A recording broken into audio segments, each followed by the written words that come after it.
I'm Teresa McHoward, and I'm here with my pelvic guru, Leslie Journet.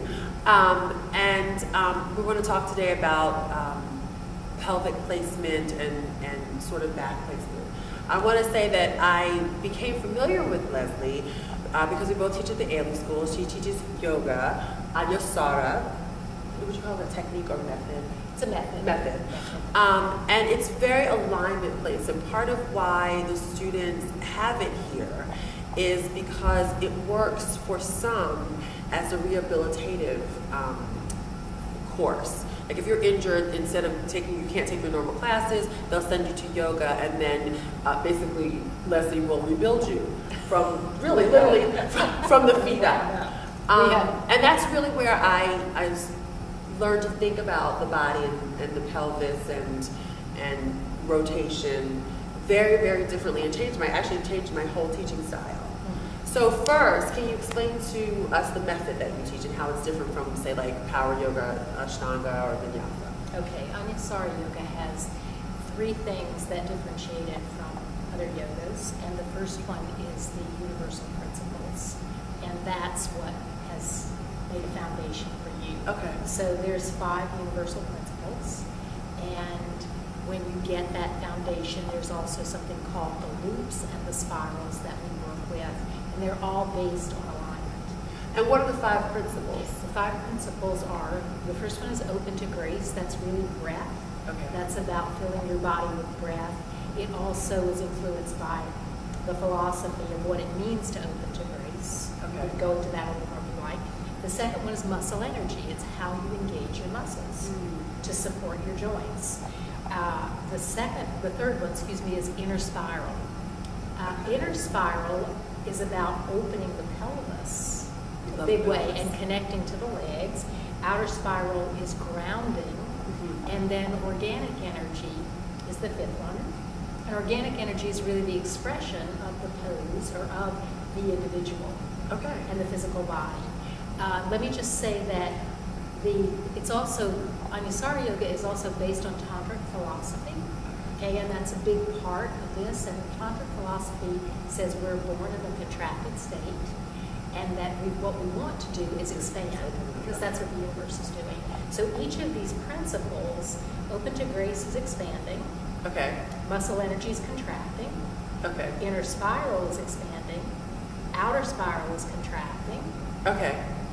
Organic energy is expanding. So we always end in a state of expansion, and that state of expansion really means that you are visibly breathing, opening, and expanding. When you actually become I never knew all of that.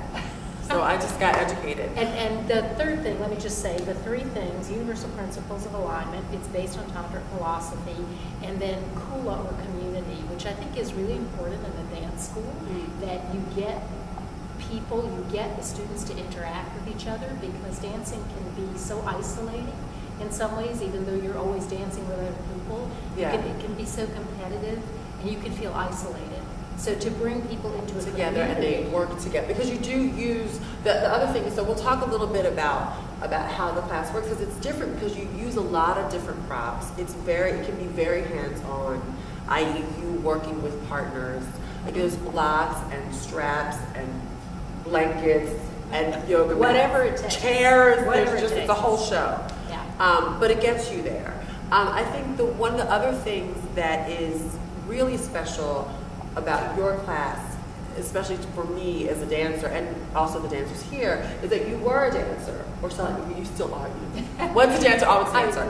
But you also talk about the body not just from the yogic principles, but with the idea of knowing what dancers are trying to achieve with their bodies.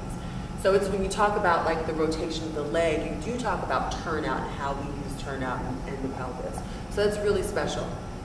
And I appreciate it because it makes absolute sense. One of the things that you made me think about was how in yoga you talk about the front of the body, you see the body, the front of the body and the back of the body. And I started to use that in my teaching, like the idea that the back of the body can do one thing while the front of the body does another, or the concept of it. That concept is really classic in yoga, in all kinds of yoga, that the front body moves toward the back body. So the front body becomes receptive. Now that's what Martha Graham did. She took that directly from yoga. The contraction is drawing from the front body into the back body. Right. That's what that's about. But we don't really teach dance in, like, the language of yoga, I think, or the way that you teach yoga is more of the way that we think about the body in a modern concept. Like dance was usually taught in an aesthetic way, like you make this shape. You don't really think about what muscles, we talk about muscles, but not really anatomically what's most correct or healthy for the body. That's a very, contemporary concept because we're looking for longevity and we know more about the body. Right. So the way that you work with and describe the body, those sort of yogic ways of looking at it, really, for me, made sense to bring it to the dance studio to explain to students, because you go like the front of the body can go in one direction, the back of the body can go in another direction, and that's that opposition we talk about, but it's a different sort of concept, different way of getting there, thinking about it. Mm-hmm. Yeah. So is there anything else you want to talk about this way? Anything you want to say? Not necessarily. Only that, let me just say that all good yoga is therapeutic yoga. Okay. That when you're working towards optimal alignment in your physical body, that translates psychically and emotionally and intellectually, and it's therapeutic. And that's why I think it's a good thing to bring into any school, but very much my interest has been dancers, because that's my background. That's where I came from. This is an interesting thing, considering that it's a body image blog. Let me tell you, I'm really resistant generally. Like, you really have to prove it to me, because I'm like, yeah, sounds good. But the proof is in the pudding. The proof, I was the pudding. Because my body really did change from the day that I walked in and I started working with you, and then I started to actually and at that time I was still dancing, so I was still taking class, and I could actually use those concepts and sort of like investigate it in my body. And my body really began to change.